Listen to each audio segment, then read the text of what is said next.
क्षण कर्म चेतन बंधकारु, कर्म के अवसान का कह कर स्वरूप यथार्थ जग का, जो किया उपकार है उसके लिए जिन वाणी माँ को वंदना शत बार है, वंदना शत बार है, वंदना शत बार है। मुख्य कल्पम सर्वांत शून्यम च मिथोनपेक्षम, सर्वापदामन्तकरं निरन्तं, सर्वोदयं तीर्थमिदं तवैव, सर्वोदयं तीर्थमिदं तवैव। हम सब आचार्य समंत भद्र स्वामी द्वारा रचित आप्त मीमांसा का स्वाध्याय कर रहे हैं, जो एक बहुत ही महत्वपूर्ण ग्रंथ है। यदि कोई जैन दर्शन के 10 ग्रंथों के नाम पूछे तो उनमें आप्त मीमांसा का नाम अवश्य आएगा। कोई के केवल 10 टॉप के ग्रंथ बताओ तो उसमें आप्त मीमांसा का नाम अवश्य आएगा। आप्त मीमांसा को पढ़े बिना कोई ठीक से जैन फिलॉसफी को समझ नहीं सकता। इसलिए ये एक बहुत ही महत्वपूर्ण ग्रंथ है। इस पर हम सबको विशेष ध्यान देना चाहिए। मैं खुद भी आपके साथ में अब जब इसकी गहराइयों में उतरने की थोड़ी कोशिश कर रहा हूँ, तब मुझे पता चल रहा है कि ये कितना महत्वपूर्ण ग्रंथ है और मुझे खुद बहुत लाभ हो रहा है। कभी भी इतनी गहराई से मेरा ध्यान गया नहीं, और बल्कि मुझे आज थोड़ा सा इस तरह का भाव भी आ रहा है कि ये चीज जो मुझे आज समझ में आ रही है, ये मुझे आज से 40 साल से कम जैन दर्शन के फील्ड में हूँ। अगर तब से समझ में आई होती, जब 20 साल की उम्र में समझ में आई होती ये बात, तो आज और भी आनंद हुआ होता। कितना ज्ञान निर्मल होता, कितनी चीजें, कितना तत्व ज्ञान विशद होता। ऐसे मुझे लगता है, देखो हमारे संदेश भैया बहुत भाग्यशाली हैं, अभी से इस उम्र में इस विषय को समझ रहे हैं। वास्तव में मेरा तो कुल मिलाकर ये अनुभव बना है कि जैन फिलॉसफी को, वस्तु के स्वरूप को ठीक ठीक समझने के लिए आप्त मीमांसा का स्वाध्याय बहुत जरूरी है। कोई इसको पढ़कर ही सच्चा जैन बन सकता है। देखो, पाक्षिक जैन बन जाना एक बात है, और मैं तो उसे भी पसंद करता हूँ। कोई व्यक्ति पाक्षिक भी है तो मैं उसका भी यथोचित आदर करता हूँ, और शास्त्रों में लिखा है, कोई दिक्कत नहीं है। नामतः स्थापना तोपि जैनः पात्रायते तराम, नावज्ञा क्रियते यस्मात् तन्मूला धर्म वर्तना। ऐसा लिखा है, धर्म तीर्थ की प्रवृत्ति के लिए चारों प्रकार के जैन चलेंगे। नाम जैन, स्थापना जैन, द्रव्य जैन, भाव जैन। तो नाम से जैन हो जाना, पाक्षिक जैन हो जाना अलग बात है, लेकिन सचमुच का जैन बनना, उसके लिए हमें थोड़ी मेहनत करनी होगी। सत्य के श्रद्धान का नाम सम्यक दर्शन है। सत्य को पहचानने का नाम जैन होना है। ये जैन धर्म की सबसे बड़ी अनूठी बात है। जैन धर्म ये नहीं कहता कि मेरे धर्म की श्रद्धा का नाम जैन धर्म है, ये आदिनाथ महावीर इनकी श्रद्धा का नाम जैन धर्म है। सम्मेद शिखर के प्रति श्रद्धा हो तो व्यक्ति सम्यक दृष्टि है ये नहीं कहा, बल्कि जो सत्य का श्रद्धान करे वो सम्यक दृष्टि है, जो सत्य को जाने वो सम्यक ज्ञानी है, जो सत्य के अनुरूप आचरण करे वो सम्यक चारित्री है। इसलिए इन सब चीजों को हमें थोड़ा मन लगा करके पढ़ना चाहिए, और हम सब पढ़ भी रहे हैं।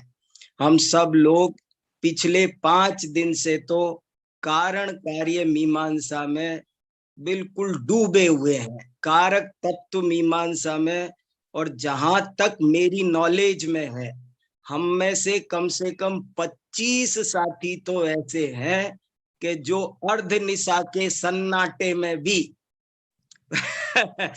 कम से कम 25 लोग इस समय ऐसे जुड़े हुए हैं, जो अभी जुड़ते हैं, थोड़ी देर बाद जुड़ते हैं, कैसे भी करके खूब गहराई से 2-2 बार 3-3 बार मूल टेक्स्ट को पढ़ रहे हैं, लिख रहे हैं, नोट्स बना रहे हैं, और इतने चिंतन में डूबे हुए हैं। इतना मैं एक बहुत बड़ा प्रभावना का और बहुत बड़ा आश्चर्य भी मुझे होता है।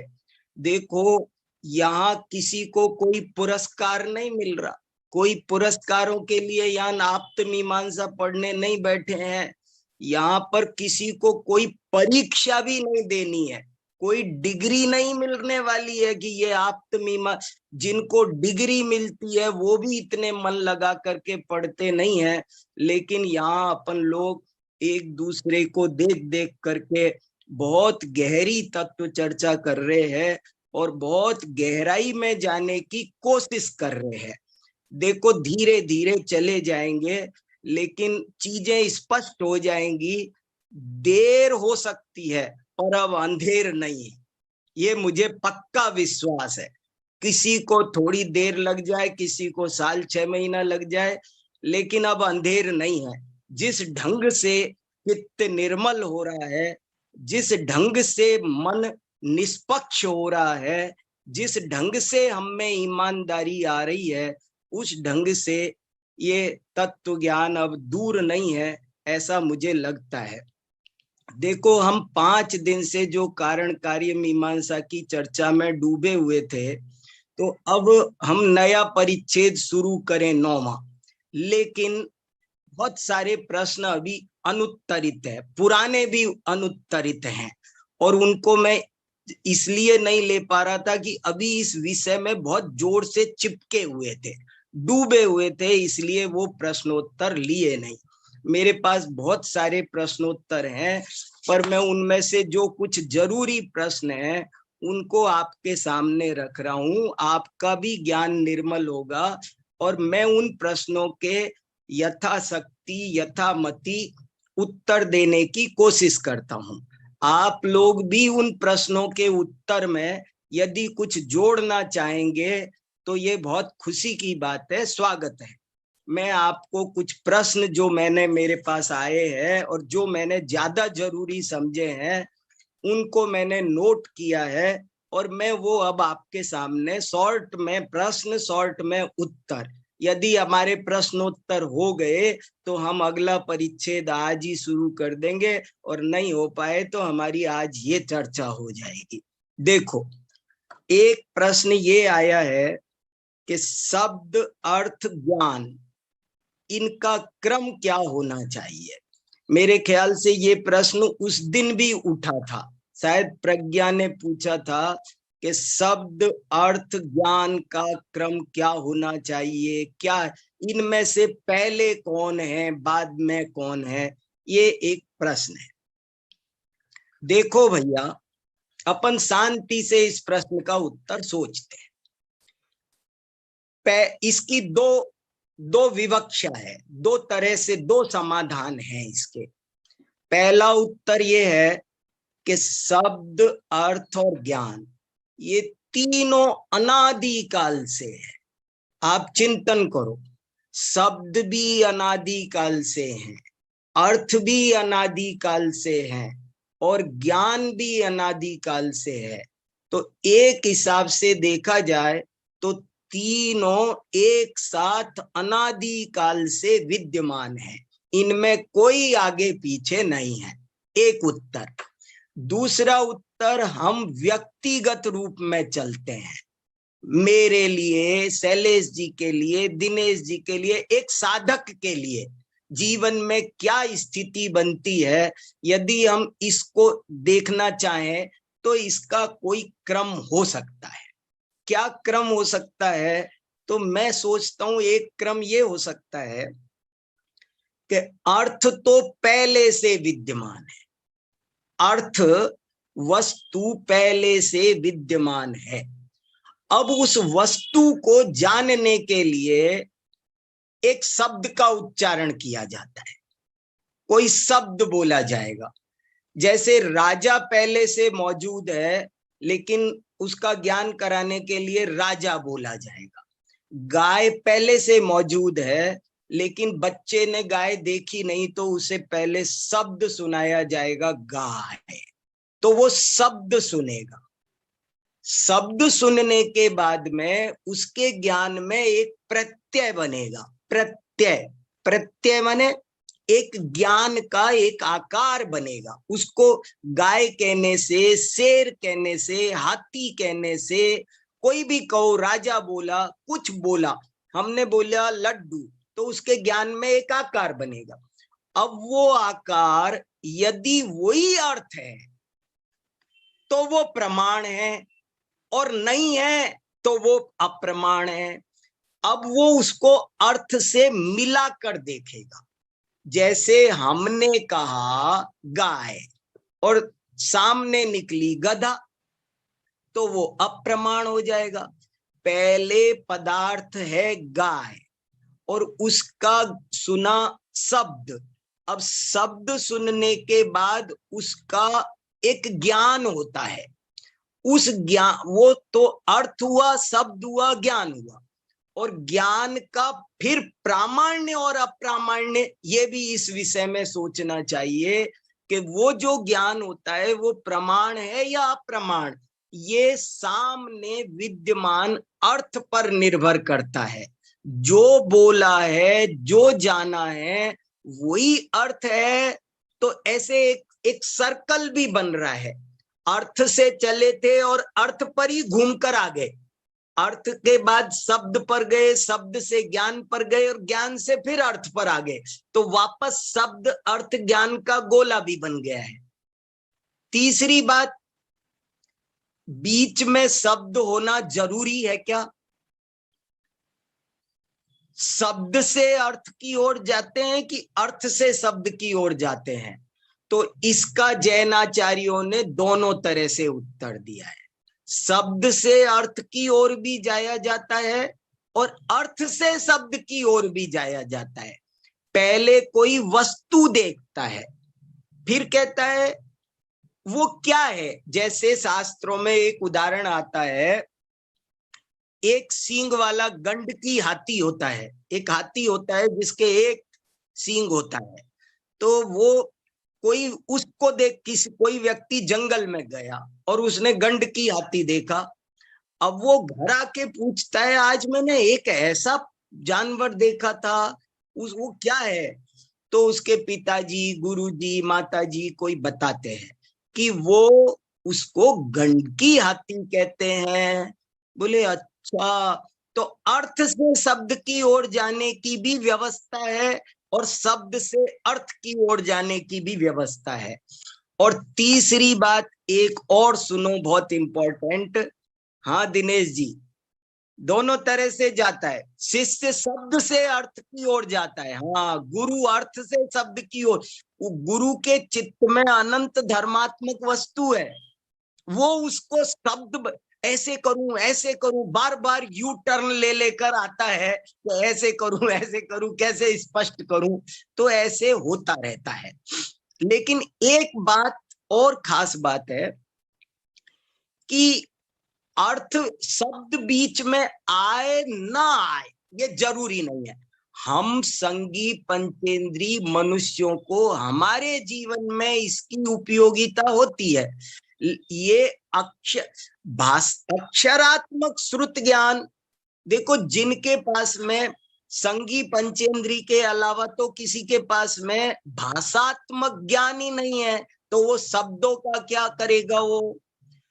हाँ, आभासात्मक शब्द गाय के पास, कुत्ते के पास, चिड़िया के पास भी है और वे उनसे भी कम्युनिकेशन करते हैं। लेकिन एकेंद्रीय जीव भी है, द्विंद्रीय जीव भी है, त्रिंद्रीय जीव भी है, वे कैसे करते हैं। तो इसलिए कुल मिलाकर के समाधान ये है कि शब्द, अर्थ, ज्ञान, इन तीनों के क्रम का कोई एक निश्चय नहीं है कि यही क्रम निश्चित क्रम है। वो वक्ता श्रोता की स्थिति पर निर्भर करता है, और जहां जैसी स्थिति बने उस हिसाब से बनता है। हाँ दीपाली जी, अनुभव वचन भी होते हैं नाना तरह। इसलिए एक प्रश्न ये मैंने बहुत सोचा, इसका कोई क्रम हम तय करें ये मुझे बहुत उचित नहीं लग रहा। ये परिस्थिति पर जिसको जैसा होगा वैसा होता जाए। अर्थ तो प्रथम है ही है, शब्द और ज्ञान की बात है। लेकिन इतनी बात पर ध्यान देना कि वो जो ज्ञान होता है वो प्रामाणिक तब कहा जाता है जब वो अर्थ से मिल जाए। दूसरा प्रश्न देखो, प्रश्न नंबर 2, शब्द और अर्थ में क्या कोई संबंध है या कोई संबंध नहीं है। प्रश्न आया है, शब्द में और अर्थ में, पानी नामक शब्द में और पानी नामक अर्थ में, गाय नामक शब्द में और गाय नामक अर्थ में कोई संबंध है। इनमें संबंध है कि नहीं है। मिस्री नामक शब्द में और मिस्री नामक अर्थ में, अग्नि नामक अर्थ में और अग्नि नामक शब्द में कोई संबंध है कि नहीं है। तो उसका उत्तर ध्यान से सुनने लायक, शॉर्ट में उत्तर देता हूं। शब्द और अर्थ में वाच्यवाचक संबंध है, कर्ता कर्म आदि कोई संबंध नहीं है। शब्द और अर्थ में वाचक वाच्य संबंध है। शब्द वाचक होते हैं, अर्थ वाच्य होता है, ये संबंध तो है, लेकिन अन्य कोई कर्ता कर्म संबंध आदि नहीं है, जैसा कि अन्य दार्शनिक मानते हैं। जैन दर्शन के अनुसार शब्द और अर्थ में केवल वाचक वाच्य का ही संबंध है, अन्य कोई संबंध नहीं है। यदि हो तो अग्नि कहने से जिह्वा जल जाए, लेकिन ऐसा नहीं होता है। और यदि बिल्कुल संबंध नहीं हो और स्यादवाद से उदाहरण देना हो, स्यादवाद से कहना हो, तो स्यादवाद से हम कह सकते हैं शब्द और, कोई कहे एक उत्तर दो जल्दी से, शब्द और अर्थ में कोई संबंध है क्या, तो हम उत्तर देंगे स्याद अस्ति स्याद नास्ति। शब्द और अर्थ में संबंध है भी है, कैसे जाना। गाय कहते हैं तो गाय ही ज्ञान का विषय बनता है, शेर नहीं बनता। अग्नि कहते हैं तो अग्नि ही ज्ञान का विषय बनती है, जल नहीं बनता है। इससे सिद्ध होता है कि शब्द और अर्थ में संबंध है, लेकिन अग्नि कहने पर जलता नहीं है, बर्फ कहने से ठंडा नहीं होता है, मिश्री कहने से मीठा नहीं होता है, मिर्ची कहने से चरपरा नहीं होता है। इससे सिद्ध होता है कि शब्द और अर्थ में कोई संबंध नहीं है। तो स्याद अस्ति स्याद नास्ति, दोनों बातें बहुत बढ़िया। अगला प्रश्न, क्या प्रत्येक वाचक का वाच्य होता ही है। हमने बहुत घिसा था पिछले परिच्छेद में कि प्रत्येक वाचक का वाच्य होता ही है, नियम से। शब्द है तो अर्थ है, वाचक है तो वाच्य है। इस पर प्रश्न भेजा है कि क्या प्रत्येक वाचक का वाच्य होता ही है। यदि आप कहते हैं कि हाँ, जैसा कि कहते चले आ रहे हैं अपन तो कह रहे यदि ऐसा है तो क्या ये एकांतवाद नहीं हो गया? ये तो एकांतवाद हो गया कि हर वाचक का वाच्य होता ही है, तो क्या ये एकांत नहीं हो गया?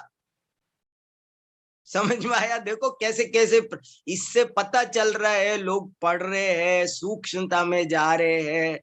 क्या प्रत्येक वाचक का वाच्य होता ही है? और होता है तो क्या ये एकांत नहीं हो गया? इसका उत्तर है, इसके दो उत्तर हो सकते हैं।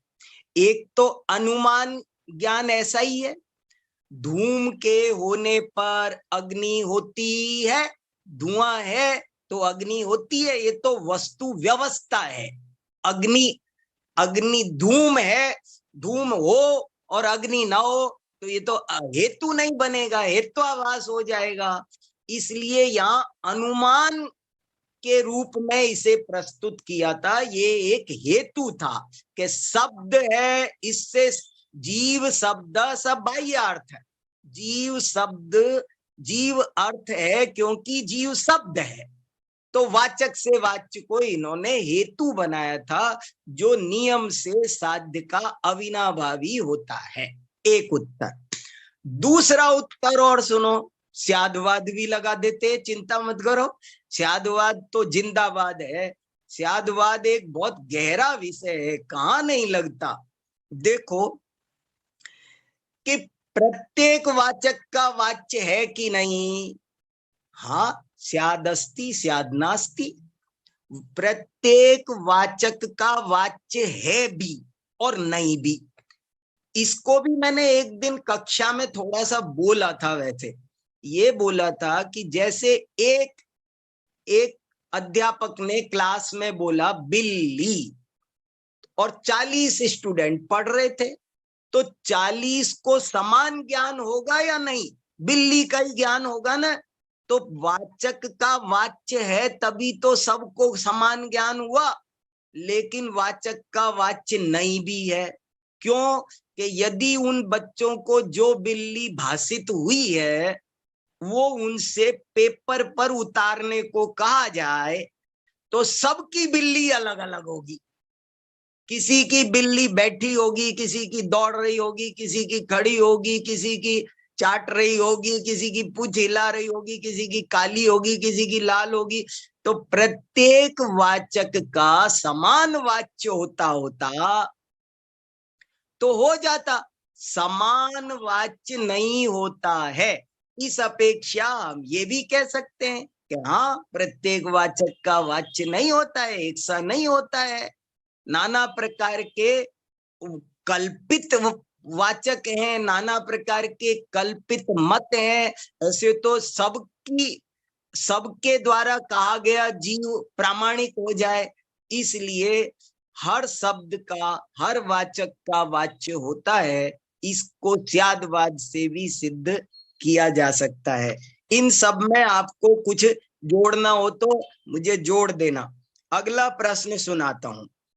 कल एक प्रश्न पूछा था, वो आज फिर किसी ने व्हाट्सएप पर भी मेरे से पूछा है कि भव्यता ये दैवकृत हो गई।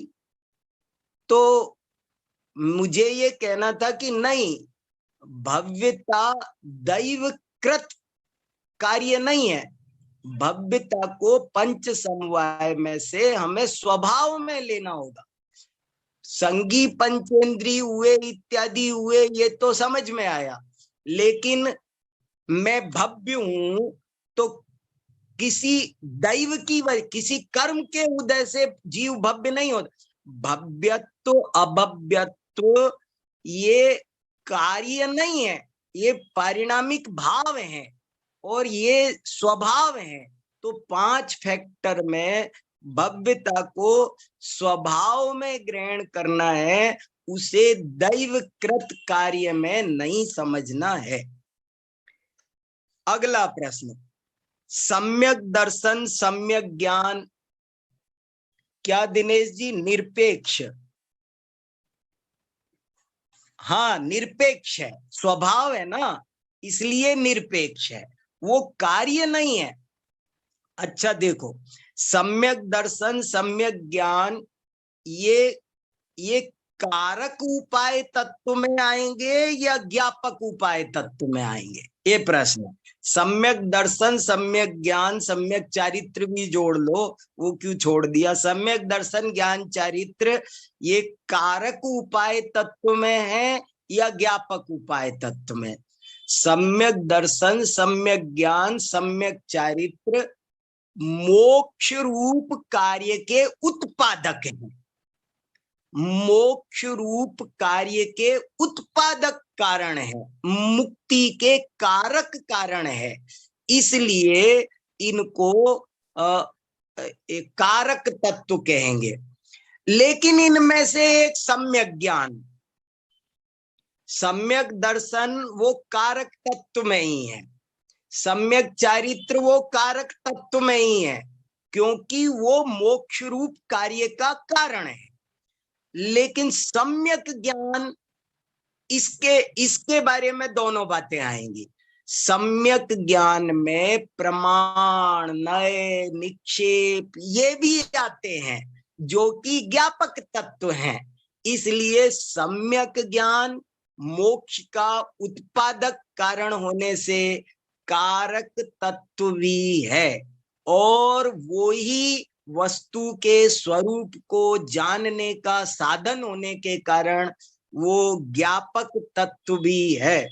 इसलिए सम्यक ज्ञान को दोनों जगह लेना है। ठीक है, अगला प्रश्न, आपने विश्व शब्द का अर्थ सर्व बताया, विश्व तत्व माने सर्व तत्व, तो सर्व तत्व थोड़ी होते, 7 तत्व होते हैं। प्रश्न है कि विश्व का अर्थ सर्व लिया तो 7 तत्व लेना कि सर्व तत्व लेना? उत्तर ये कि दोनों बातों में कोई भेद नहीं है, सर्व तत्व कह दो चाहे 7 तत्व कह दो। 7 तत्व में ऐसा कौन सा तत्व छूटा है? विश्व का प्रत्येक पदार्थ उसमें समाहित हो गया। आपको पता है ना, अजीव तत्व में हम धर्म, अधर्म, आकाश, काल को भी ले लेते हैं, अजीव के 5 बेस। तो तत्व में चाहे 7 तत्व कहो चाहे सर्व तत्व कहो, अरे 7 भी क्यों, कभी आपको 2 तत्व भी कोई कहे ना, 2 तत्व, 2 इष्टोपदेश में पूज्यपाद आचार्य ने कहा 2 ही तत्व है, जीव और अजीव। तो जीव और अजीव में सर्व तत्व आ गए, और एक जगह तो एक ही तत्व कहा सत, तो सत में सब आ गए। एक तत्व कहो तो भी सब आ जाएंगे। वो मेरे ख्याल से हमने ये उस प्रकरण में ये बात आई थी कि स्यादवाद नीति विश्वलोकोपकारिणी है, स्यादवाद नीति विश्वलोकोपकारिणी है। तो विश्व शब्द का अर्थ बताया था सर्व, विश्व माने सर्व, सर्वलोक की। तो सर्वलोक क्यों लगाया कि सर्वलोक का मतलब है अधोलोक, मध्यलोक, ऊर्ध्वलोक, और नहीं तो लोक में रहने वाले जीवों को भी लोक कहते हैं। सर्वलोक उपकारिणी का मतलब सर्व जीवों का उपकार करने वाली है, ये भी उसका अर्थ है, इसलिए इसमें भी कोई दोष नहीं है। अगला प्रश्न, एक प्रश्न आया है कि आप उस दिन शहद पर बहुत बात कर रहे थे कि नहीं उदाहरण देना चाहिए था, तो क्या शहद में कोई दोष है, क्या दोष है, ऐसा एक प्रश्न आया है। हालांकि ये प्रश्न हम न्याय शास्त्र पढ़ रहे हैं और हमारे यहाँ किसी को भी इस प्रश्न के उत्तर की आवश्यकता नहीं है, बहुत साफ है और अपना बहुत, ये तो श्रावक के मूल गुण में है। पहले दिन कोई नामधारी जैन भी इसका सेवन करता नहीं है। मधु या शहद श्रावक कुल में ही माना जाता है, कहीं किसी घर में इसका उपयोग होता ही नहीं है बिल्कुल भी। इसलिए मैं उस उदाहरण पर थोड़ा सा आपत्ति जता रहा था।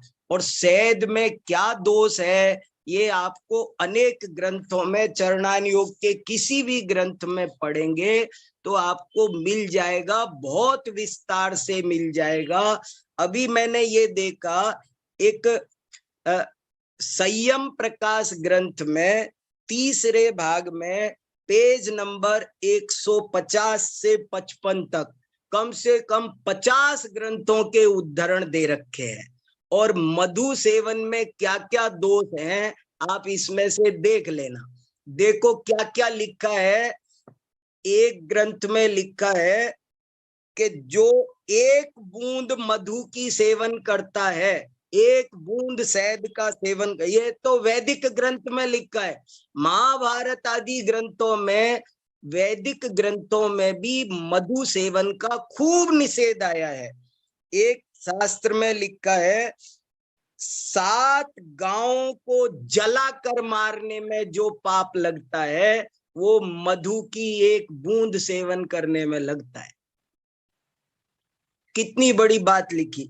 और वसुनंदी श्रावकाचार में लिया कि जो 12 गांवों को जलाता है उससे भी अधिक पापी वह है जो शहद के छत्ते को तोड़ता है। पुरुषार्थ सिद्धि उपाय में मधु सकल मति प्रायो, त्रस जीवों की बड़ी भारी हिंसा करता है। मधु बहुत ही अभक्ष है, इसलिए वो बात थी। और आपको जिसको और ज्यादा जानने की इच्छा हो वो उसमें से जान लेना। अगला प्रश्न पढ़ता हूं। सभी कार्य दैव पुरुषार्थ से होते हैं। प्रश्न, आपने कहा कि सभी कार्य दैव पुरुषार्थ से होते हैं, किंतु देखो प्रश्न कितना बढ़िया है, किंतु सिद्धों में तो दैव अर्थात पूर्व कर्म का उदय है ही नहीं। सिद्ध भगवान के कैसे घटेगा दैव और पुरुषार्थ? सिद्धों के पुरुषार्थ तो घटेगा, लेकिन दैव का अर्थ बताया पूर्व कर्म का उदय। तो पूर्व कर्म का उदय सिद्धों के तो है ही नहीं, तो दैव कैसे घटित होगा, ऐसा एक प्रश्न है। देखो भैया, चर्चा हुई थी थोड़ी कक्षा में।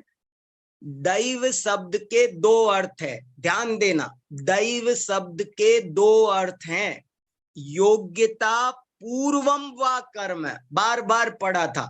दैव शब्द के 2 अर्थ हैं, योग्यता और पूर्व कर्म। तो जब हम लोगों पे सामान्य पर सर्व प्राणियों की बात चल रही थी ना, वहां तो कारिका में सर्व प्राणिषु पौरुषम, इसलिए हम लोग अपने पूर्व कर्म का उदय लगाते थे। लेकिन यदि हम इसको सिद्धों पर देखें तो वहां पूर्व कर्म का उदय नहीं है। या तो उसे हम अभाव रूप दैव मानेंगे, हम अभाव रूप दैव कर्म के अभाव रूप दैव तो वहां भी है ना। मान लो उनका जो केवल ज्ञान रूप परिणमन है, अनंत सुख रूप परिणमन है, अव्याबाद, तो वो अष्ट कर्मों के अभाव रूप दैव तो वहां भी है ना। अच्छा चलो, हम तो कहते हैं कि आप पुद्गल पर घटाएंगे, 6 द्रव्यों पर और पर भी घटाएंगे, तब क्या करेंगे? तो वहां दैव का अर्थ योग्यता लगाना। दैव सब द्रव्यों के सभी कार्य। एक प्रश्न ये भी आया है कि आप कार्य कर रहे हैं, कार्य माने क्या? हमारे साथ सब तरह के लोग जुड़े, कुछ हल्के प्रश्न भी आते। कार्य माने क्या? हम ज्यादा स्पष्ट इसलिए नहीं कर पाते, हम सोचते सब समझ रहे हैं। कार्य का क्या मतलब? कार्य का क्या मतलब? तो मैं फिर बोलता हूं, कार्य शब्द पर्याय का पर्यायवाची है। इस विश्व में 6 प्रकार के अनंतानंत द्रव्य हैं और वे करने योग्य भी कहना मुझे ज्यादा अच्छा नहीं लग रहा। कार्य माने हम जो कारक तत्व मीमांसा में प्रत्येक कार्य बाह्य अभ्यंतर कारणों की मैत्री से सुमेल से होता है, वहां कार्य का मतलब है 6 द्रव्य, उनकी प्रत्येक पर्याय, हर पर्याय कार्य है, और एक भी पर्याय होती है तो उसका कारण क्या। कार्य कारण मीमांसा बहुत बहुत ज्वलंत टॉपिक है। फिलॉसफी के बड़े बड़े दार्शनिक इसमें डूब गए। कोई साधक हिमालय की कंदराओं में जा जा करके ध्यान लगाए। कारण कार्य मीमांसा पूरा बहुत बड़ा साइंस है, पूरी साइंस इसमें, कॉज एंड इफेक्ट थ्योरी का नाम तो साइंस है, और है क्या। और पूरा का पूरा दर्शन शास्त्र कारण कार्य मीमांसा पर टिका हुआ है। ये जो विषय हम 5 दिन से पढ़ रहे हैं, ये मामूली विषय नहीं है। कारण है क्या, और उसको, उसकी खोज है, उसकी पकड़ है। और जो मैंने आज मंगलाचरण पढ़ा, वो इसीलिए जानबूझकर पढ़ा। देखो दिनेश जी, इस पर विशेष ध्यान देना कि स्यादवाद को तीर्थ कहा है। तीर्थ, स्यादवाद तीर्थ प्रवर्तन के लिए जरूरी है, तीर्थ प्रवर्तन के लिए। स्यादवाद भाषा का सिद्धांत विशेष है। स्यादवाद भाषा का सिद्धांत विशेष है, ये तीर्थ प्रवृत्ति के लिए है। स्यादवाद के द्वारा जैन आचार्यों ने तत्व को सरल कर दिया है। स्यादवाद के द्वारा जैन आचार्यों ने तत्व को सरल कर दिया है। कितनी विवक्षाएं होती है, कितने तरीके से उसे कहा जा सकता है, वो कह रहे कोई बात नहीं, स्यादवाद का एक ही संदेश है, विवाद मत करो, मूल मुद्दे की बात पे ध्यान दो, मूल मुद्दे की बात पे ध्यान दो, विवाद मत करो। स्यादवाद, देखो इतनी दर्शन की शाखाएं बढ़ती चली जा रही है। भविष्य में आने वाले जीव कैसे सत्य की प्राप्ति कर पाएंगे, कैसे इस तत्व ज्ञान को प्राप्त करेंगे, तो स्यादवाद सुलझाता है। स्यादवाद आपको उन उलझनों से बचाता है। कहने का क्या, मामा, पूरे गांव को मामा कहा जा रहा है, कहने का क्या, ये तीर्थ है। सर्वथा लगाने से अनेक दोष उत्पन्न होते हैं, इसलिए आचार्यों ने सर्वथा शब्द का निषेध। सर्वथा लगाते ही तीर्थ प्रवृत्ति में बड़ी बाधा खड़ी हो जाती है। आगम 4 अनुयोग रूप है। प्रथमानुयोग की अपनी शैली है, चरणानुयोग की अपनी शैली है, कर्णानुयोग की अपनी है, द्रव्यानुयोग की अपनी है, लोक व्यवहार की अलग है, उपदेश की अलग है। क्या करें, शैली का क्या करें। 10 प्रकार के सत्य करें क्या, कौन विरोध सिर पर लेगा, कौन दिमाग खराब करेगा। स्यादवाद का संबंध तीर्थ से जुड़ा हुआ है। तो आप सर्वथा मत लगाओ, जिसको जो कहना, आप अपनी विवक्षा स्पष्ट करते जाओ। तो इसलिए ये बात हमको ठीक से समझनी है। तो हम अन्य द्रव्य पर भी दैव और पुरुषार्थ की बात को आसानी से घटित कर सकते हैं। उसके अलावा एक और बात मैं बताना चाहता हूं कि दो पार्टियां बनाओ। अपन स्यादवाद को समझ रहे शुरू से, भाव अभाव, द्वैत अद्वैत, नित्य अनित्य, भेद अभेद, ऐसे दो पार्ट। ऐसे ही यहां पर आप पुरुषार्थ अपुरुषार्थ, बस अब आपको चिंता करने की जरूरत नहीं है। और दो अपेक्षाएं कहने की होती है, कभी पुरुषार्थ को मुख्य करते हैं। जैसे 47 नए में चर्चा आई ना, उस दिन भाई साहब राकेश जी बता रहे थे ना कि स्वभाव ने अस्वभाव ने, ईश्वर ने अनीश्वर ने, दैव ने अदैव ने, सबके उसका विपक्ष बनाओ तब स्यादवाद बनेगा। तो दैव कहाँ जाएगा? आपको चिंता क्या करनी, आप पौरुष और अपौरुष, बस अपौरुष में सब जाएगा, कुछ बचेगा नहीं। और जब पुरुषार्थ की मुख्यता से काम होता है बुद्धिपूर्वक, तो उसको पौरुष मुख्य करके देखो। एक वक्ता आपको जीवन में ऐसा मिल सकता है जो आपको लगातार दैव की मुख्यता से कथन करता रहे।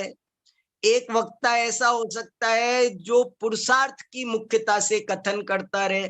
एक सहज साध्य को जोड़ दे सकता है, एक यत्न साध्य को जोड़ दे सकता है, कोई दिक्कत नहीं है। और ऐसे तो दैव क्या, एक प्रश्न ऐसा भी आया है कि अन्य द्रव्यों में पुरुषार्थ कैसे घटित होगा, दैव कैसे घटित होगा, ये भी प्रश्न आया। क्योंकि यदि कर्म का उदय दैव है तो इस पेन का क्या दैव है, इसके भाग्य में क्या है, माने और इसका पुरुषार्थ क्या, पुरुषार्थ क्या और दैव क्या। तो देखो भैया, 6 द्रव्यों में ये माना है, योग्यता रूप दैव 6 द्रव्यों में प्रत्येक कार्य में है ही। और पुरुषार्थ, पुरुषार्थ माने शक्ति, अरे वीर्य गुण, स्वरूप, जो स्वरूप की रचना करे उसका नाम पुरुषार्थ है। आप पुरुषार्थ की परिभाषा समझो। हमने पुरुषार्थ का मतलब समझ रखा है इच्छा, हमने पुरुषार्थ का मतलब समझ रखा है कर्तृत्व का अहंकार। हम कहते हैं हमने तो अहंकार किया ही नहीं, ये काम कैसे हो गया, हमारी परमिशन के बिना। कोई हमारे पास में एप्लीकेशन लेके आता, एक कुमार हमसे पूछता, मिट्टी हमसे पूछती मैं घट बन जाऊं क्या, फिर मैं उसको परमिशन देता कि बन जाओ बहन जी, तब तो मैं, हाँ मैंने घट बनाया। हमने, अरे भाई साहब, 5 समवायों में इच्छा नाम का कोई समवाय नहीं है। हमारी इच्छा को हमने पुरुषार्थ समझ रखा है। तो ऐसे और भी एक प्रश्न और पढ़ देता हूं, समय तो हो गया है, एक प्रश्न और पढ़ता हूं फिर आपकी सुनना है। एक प्रश्न ये सावित्री जी ने भेजा है सागर से, देखो क्या प्रश्न है, प्रश्न सुनाता हूं, अच्छा प्रश्न। नित्य निगोद में से जो जीव निकला वे मंद कसाय रूप परिणमन के पुरुषार्थ से निकला, उसमें दैव क्या हुआ? पूर्व का किया पुरुषार्थ ही दैव है, तो यहां उसने पूर्व में क्या पुरुषार्थ किया? एक जीव निगोद से निकला, तो ये लग रहा है कि वो तो दैव से ही निकला, पुरुषार्थ क्या है? लेकिन तत्संबंधी कोई जीव निगोद से निकलकर एक इंद्री में आया, एक इंद्री से 2 इंद्री में आया, 2 इंद्री से 3 इंद्री में आया, तो उसके तज्जाति का दैव तो है ही, तज्जाति का कर्म का उदय तो है ही, लेकिन तज्जाति का पुरुषार्थ भी है ना, वो तद्रूप परिणमन कर रहा है, ये उसका पुरुषार्थ है, बिना पुरुषार्थ के वो वहां नहीं बनेगा। ऐसे ही अगला प्रश्न है कि सिद्ध भगवान, अरियंत भगवान घातिया कर्मों का नाश करते हैं, ये तो हुआ पुरुषार्थ। अब अघातिया कर्मों का नाश करते हैं, ये हुआ दैव। क्या ये बात सही है? तो मैं बराबर कह रहा हूं, एक चीज दैव से और एक चीज पुरुषार्थ से ऐसा नहीं घटाना है।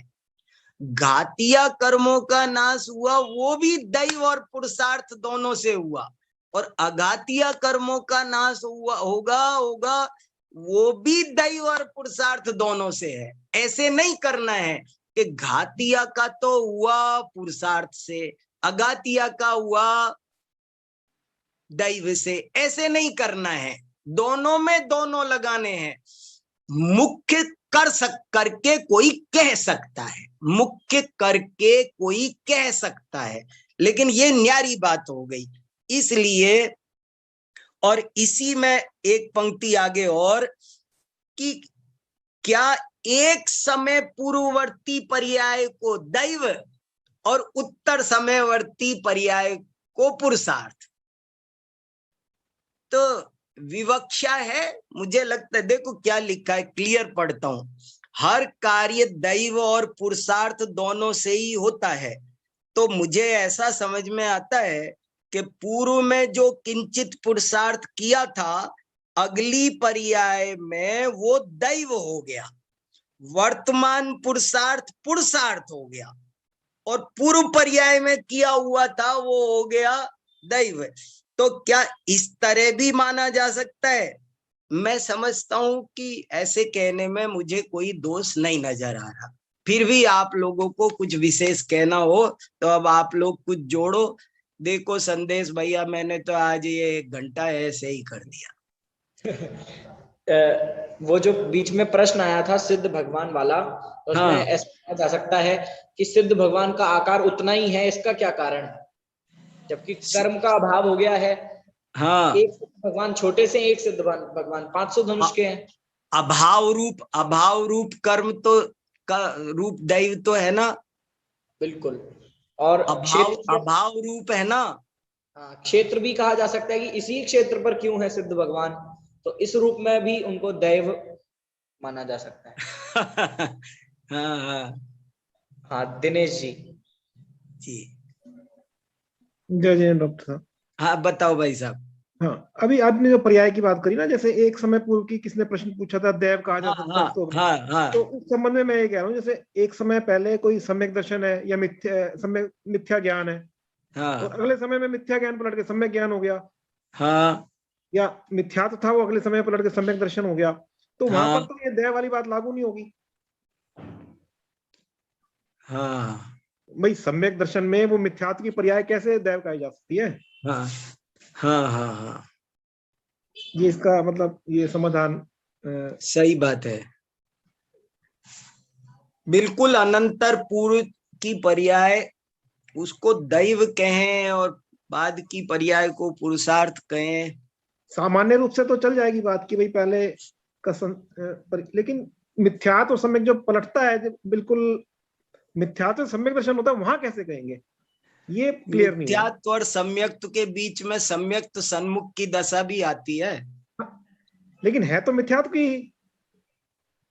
भले मिथ्यात्व की हो, लेकिन तत्व विचार रूप संस्कार के बिना, तत्वाभ्यास के बिना कोई तो बात थी पूर्व पर्याय में जो नई पर्याय को उत्पन्न कर सकी। अभाव रूप दैव ले सकते हैं। हाँ नहीं, ये बात आपकी बिल्कुल ये सही है कि विचारधारा तो उस तरफ मुड़ी हुई थी, विचारधारा उस तरफ मुड़ी हुई थी। हालांकि देखो, जो दैव और पुरुषार्थ की जो एक प्रचलित परिभाषा हम शास्त्रों में पढ़ रहे हैं, वो ये नहीं है, इतना तो तय है एक समय वाली पर्याय को। लेकिन इतना तो है कि पूर्व पर्यायों का भी उसमें कारणपना स्वीकार किया गया है, ये तो है। ठीक है, ये समाधान आ गया, क्लियर आ गया। फिर भी अपन सब धीरे धीरे अभी अभ्यास करते जाएंगे। हाँ, जैसे जैसे प्रैक्टिस करेंगे तो और क्लियर होगा। बिल्कुल, अभी हम प्रैक्टिस कर रहे, हमने इतना घिसा, ये दावा नहीं करता मैं कि चीज सुलझा दी है, लेकिन हम कोशिश कर रहे हैं। सुलझ जाएगी, 25% सुलझी, 50 सुलझेगी, 75 पे 100 हो जाएगी अपने आप। हाँ चलिए, और देखो संदेश भैया। हाँ सुनील जी। हाँ हेलो। हाँ बताइए। हाँ सर, जय जिनेन्द्र सर। आपका भी प्रश्न था शायद एक। हाँ सर, जैसे ये दिनेश भैया ने बोला है कि वो मिथ्यात्व, ऐसा कैसे मेरे हमेशा चलता रहता है सर, क्षयोपम ज्ञान कैसे केवल ज्ञान में कन्वर्ट होता है? मतलब क्षयोपम ज्ञान भी कन्वर्ट होना केवल ज्ञान में, मतलब छद्मस्त से सर्वज्ञता होना, ये भी एक बहुत बड़ी खासियत है। मतलब वो ठीक है कि कर्म का नाश हो गया और ये वो सब, लेकिन एक ज्ञान की पर्याय एक समय पहले तो छद्मस्त थी और एक समय बाद सर्वज्ञ हो गई, तो ये थोड़ा सा ये भी एक आता है दिमाग में बार बार कि जैसे मिथ्यात्व से सम्यक कैसे होता है, ऐसे ही क्षयोपम ज्ञान से केवल ज्ञान कैसे होता है, ये भी एक रहता है। नहीं, देखो क्या होता है, जैसे कोई यहाँ से पाकिस्तान जाए तो हिंदुस्तान और पाकिस्तान की सीमा रेखा तो जरा सी है, लेकिन वो जब चलता है तभी से एक एक कदम निकट पहुंचता जाता है ना। आप आज मोक्ष मार्ग के निकट जा रहे हैं ना, रोज रोज रोज रोज। जिस दिन परिवर्तन आएगा, वो बहुत बड़ा परिवर्तन आएगा, तब कहा जाएगा कि हाँ भाई गुणस्थान बदल गया। लेकिन निकट निरंतर जा रहे हैं। ठीक बात, ठीक है सर,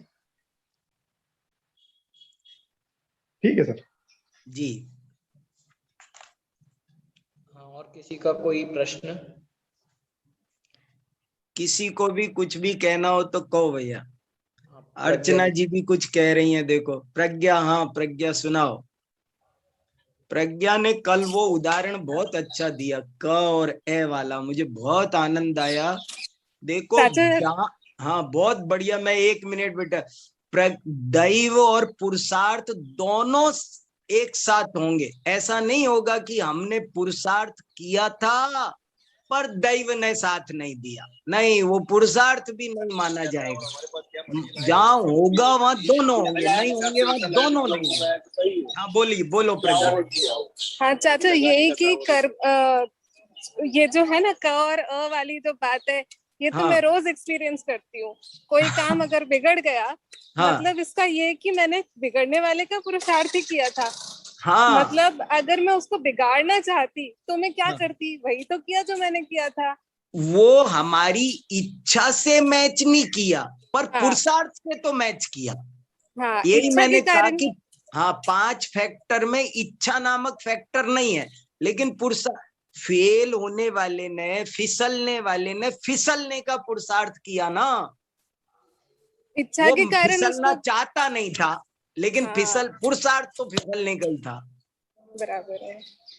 इच्छा के कारण बिगड़ा और सुधरा हम बोलते हैं, काम तो जो हुआ वो तो हुआ ही है। अभी ये जो सम्यक दर्शन मिथ्या दर्शन वाली बात है, इसमें मुझे ऐसे लगता है कि जैसे मोहिनी कर्म का जो उपशम है या क्षय है या क्षयोपशम है, उसके कारण सम्यक दर्शन की उत्पत्ति हुई है। अब उसमें पुरुषार्थ तो हमने लगा लिया, दैव नहीं लग पा रहा है। तो जो कर्म का अनुदय है उस समय, वो दैव नहीं है क्या? है। तो बस मतलब कर्म का उपशम हुआ है, मतलब कर्म का उदय नहीं है। अभी तक हम कर्म के उदय को दैव में रख रहे हैं। लेकिन अगर हम कर्म का उदय नहीं होना, मतलब अभाव वाली बात नहीं है, पर अनुदय को या उपशम को या क्षय को, उसको भी तो हम दैव में ही रखेंगे। सही है, बस बिल्कुल बिल्कुल सही बात है। प्रत्येक कार्य में दैव पुरुषार्थ दोनों हैं ही। और किस अपेक्षा से क्या कहा जाता है, किसको मुख्य को, ये तो वक्ता के वक्तुर अभिप्राय होना। या बराबर है। बहुत बढ़िया, बहुत अच्छा। अर्चना जी। जी भाई साहब, जय जिनेन्द्र जी। जय जिनेन्द्र। मैं यही बोलना चाह रही थी कि जैसे अभी ये 2 पर्याय की बात आ रही थी ना, तो फिर तो वही वाली बात घटित हो गई कि एक पर्याय देव से हो गई और दूसरी पर्याय पुरुषार्थ से हो गई। ऐसे नहीं होगा, फिर वो बात व्यवस्था बिगड़ गई। है ना।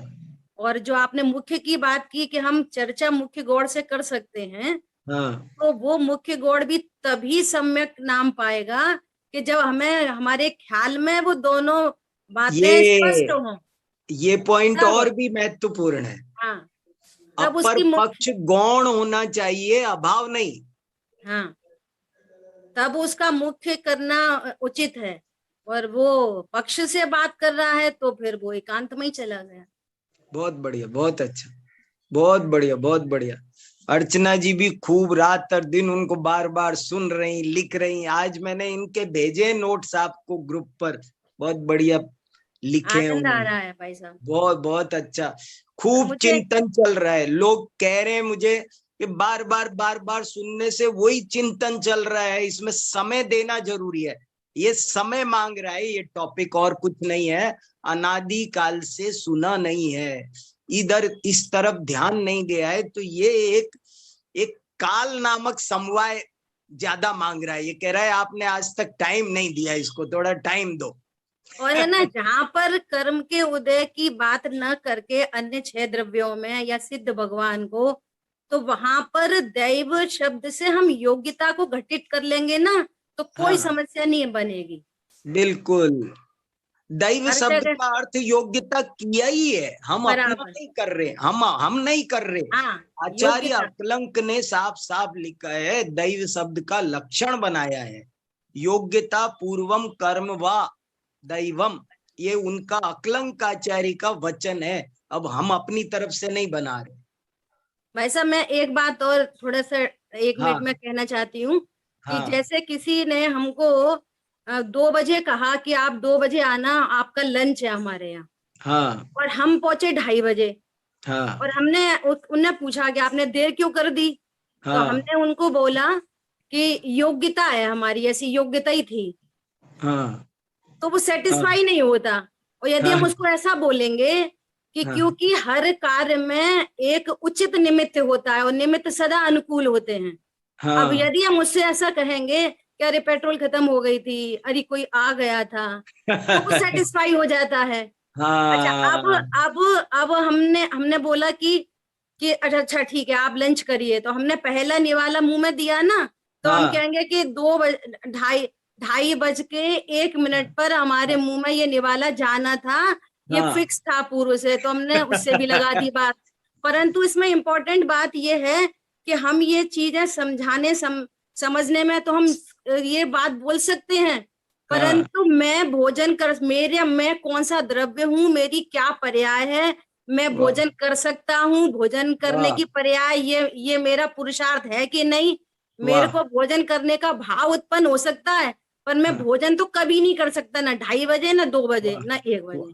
वाह वाह वाह, ये तो मूल बात तो रहनी चाहिए।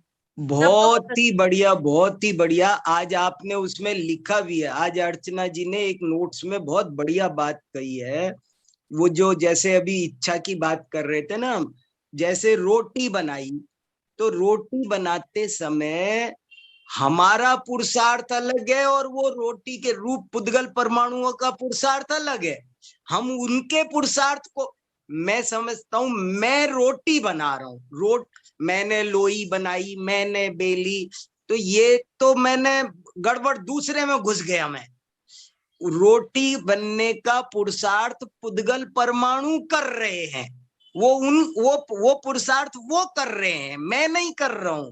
मैं क्या कर रहा हूं, मैं मेरे विकल्प कर रहा हूं, मेरे विकल्पों, मेरे पुरुषार्थों का दायरा देखो, ये बहुत जरूरी, बहुत बड़े, क्या बताएं, इस टॉपिक पर हमको साल भर 6 महीना बात करने का है, ये इतना जरूरी हमारे काम का विषय, भेद विज्ञान के साथ साथ। हाँ दिनेश जी, हमने जैसे कुमार घड़ा बना रहा है, अब वो घड़ा बना रहा है और वो घड़े की बजाय कुल्हड़ बन गया, तो कुल्हड़ बनेगा कि घड़ा बनेगा, ये पुरुषार्थ तो वो मिट्टी कर रही है, वो पुद्गल कर रहे हैं। हम क्या सोच रहे, कुमार ने पुरुषार्थ करके घड़ा बनाया, हम फिर गलती कर रहे हैं, फिर गलती कर रहे हैं।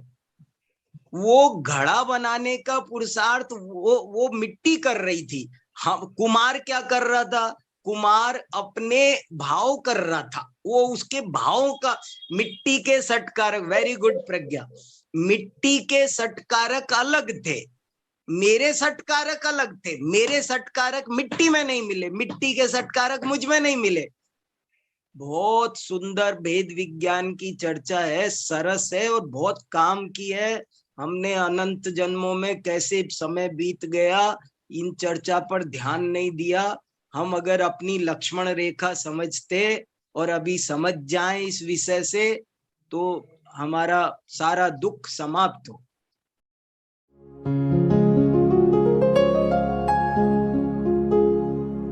निज निधि निज में बताए,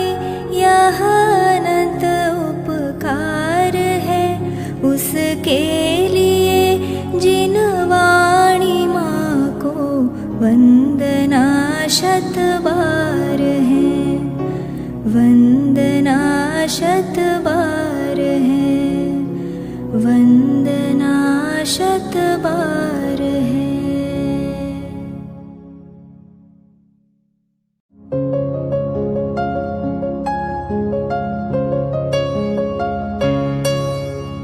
हे जिनवाणी भारती तो ही जपो दिन रैन, जो तेरी शरणा गहे सो पावे सुख चैन। जावाणी के ज्ञान ते सूझे लोकालोक,